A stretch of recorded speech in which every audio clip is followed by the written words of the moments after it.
ముఖ్యమంత్రి జగన్ రెడ్డి వదిలింది mega DSC కాదు, దగా డిఎస్సి అని 50,892 ఖాళీలుంటే కేవలం 6,100 పోస్టులకే నోటిఫికేషన్ ఇవ్వడం నిరుద్యోగుల్ని వంచడమేనని టీడీపీ నేత కూన రవి అన్నారు. ఎన్నికలను దృష్టిలో పెట్టుకొని డిఎస్సి పేరుతో జగన్ రెడ్డి కొత్త డ్రామాకు తెర తీశారని, నిరుద్యోగుల్ని మరోసారి వంచడానికి సీఎం జగన్ సిద్ధమయ్యారని అన్నారు. ప్రజామంత్రిగా లేకపోయాడు, ఒక్కటంటే ఒక్క పని చేశారా అప్పలరాజు గారు?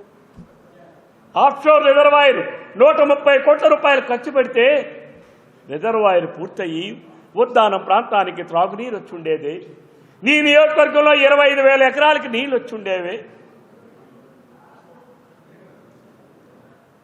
అలానే పలాస కాశీబుగ్గ మున్సిపాలిటీ త్రాగునీటి అవసరాలను తీర్చేదే.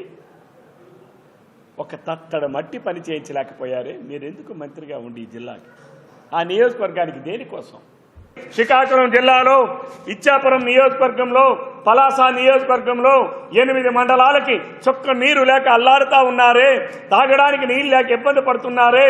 మీరు ఇంటర్లింకింగ్ కెనాల్ని తొందరగా ఆ రోజు తెలుగుదేశం ప్రభుత్వం 6,500 కోట్ల రూపాయలు మంజూరు చేసి, టెండర్లు పూర్తి చేసి, అలైన్మెంట్ సర్వేను పూర్తి చేసి, భూశాఖనికి వెళ్ళేటటువంటి ప్రక్రియలో ప్రజలు ఒక్క ఛాన్స్ అంటే జగన్మోహన్ రెడ్డి మాయ మాటలను నమ్మి అధికారాన్ని ఇస్తే, అధికారంలోకి వచ్చిన మరుక్షణం మీరు దానిని రద్దు చేశారే. మాకు పనులు చేయడం చేత కాదని చెప్పండి, తప్పు లేదు. మీరేదో ఇప్పుడు అబద్ధాలు చెప్తే రేపు ప్రజలు మీకేమీ అందలం కట్టించరు. మళ్ళా చెప్తుంటాం, రేపు తెలుగుదేశం ప్రభుత్వం అధికారంలోకి వస్తాం. తెలుగుదేశం, జనసేన, చంద్రబాబు నాయుడు గారు, పవన్ కళ్యాణ్ గారి నాయకత్వంలో రేపు ప్రభుత్వాన్ని ఏర్పాటు చేస్తాం. ఈ శ్రీకాకుళం జిల్లాలో ఏదైతే 8 మండలాల్లో 130,000 ఎకరాలకి ఆయకట్టుకు నీరు అందించే బాధ్యతని తెలుగుదేశం పార్టీ తీసుకుంటాం. ఏ రకంగా నీరెళ్ళదో మేము చేసి చూపిస్తాం. ధర్మాన ప్రసాద్ గారు, మీరేం తొందరపడాల్సినటువంటి అవసరం లేదు. కమిషన్లు మీకు అలవాటు. ఇసుకలో కమిషన్, మందులో కమిషన్, నాడు నేడులో కమిషన్. మీ నాయకుడు కమిషన్ల నాయకుడు, మీ నాయకుడు క్విట్ ప్రో చేసినటువంటి నాయకుడు. ఈ మాట కోన రవికుమార్ ఆరోపించడం లేదు. మీరే 2013లో అనేక సభల్లో మీరే మాట్లాడారు. జగన్మోహన్ రెడ్డి గారు ఏ రకమైన నాయకుడు, ఎంతటి అవినీతి పరుడని చెప్పి మీరే మాట్లాడారయ్యా. అంటే మీరు మీ పార్టీ కండువాలు మార్చిస్తే జగన్మోహన్ రెడ్డి పునీతుడైపోతాడా? మీరు కండువాలు మార్చినంత మాత్రాన అది సత్యం అసత్యం అవుతుందా?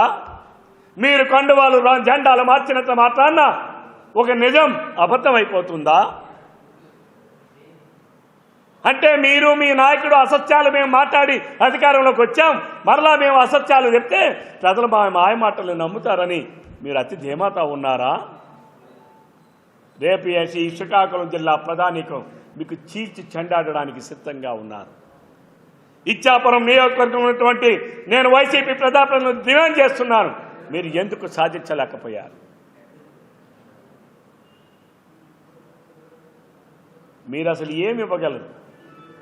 మీ కమిషన్ల కక్కుర్తికి 10 కిలోమీటర్ల రోడ్డు ఆమదాల వలస శ్రీకాకుళం నడిమొడ్డున ఉన్నటువంటి రోడ్డునే నిర్మించలేకపోయారు మీ కమిషన్ల కక్కుర్తి కోసం.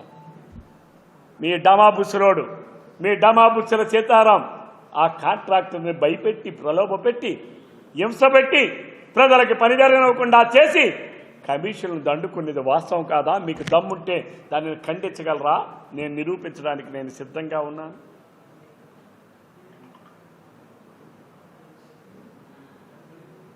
మీరు ఒక్కసారి మీ పేరులో నేను మొదట ఏదైతే చెప్పానో, ధర్మాన్ ప్రసాద్ గారి పేరులో ధర్మం ఉంది తప్ప ఆయన ప్రవర్తనలో కానీ, ఆయన మాట తీరులో కానీ, ఆయన హావభావాల్లో కానీ అదంతా కూడా అధర్మం, అధర్మం, అధర్మం. మీకు చేత కాదు. ఎవరో కన్న బిడ్డకి నువ్వు ఎత్తుకొని ముద్దాడేవే. తెలుగుదేశం ప్రభుత్వం రైట్ మెయిన్ కెనాల్ని మేము పూర్తి చేస్తే, వయోడక్ట్ని మేము పూర్తి చేస్తే ఇది నేనే కన్నానని చెప్పి మా బిడ్డని నువ్వు ముద్దాడుకున్నంత ఈజీ కాదు ధర్మాన్ ప్రసాద్ గారు ఒక ప్రాజెక్టు నిర్మించడం అంటే. ఎలా నిర్మించాలో, ఏ రకంగా నిర్మించాలో, రైతుకి ఏ రకంగా అండగా ఉండాలో రేపు తెలుగుదేశం ప్రభుత్వం చేసి చూపిస్తాం. అప్పుడు మీరు నేర్చుకోండి.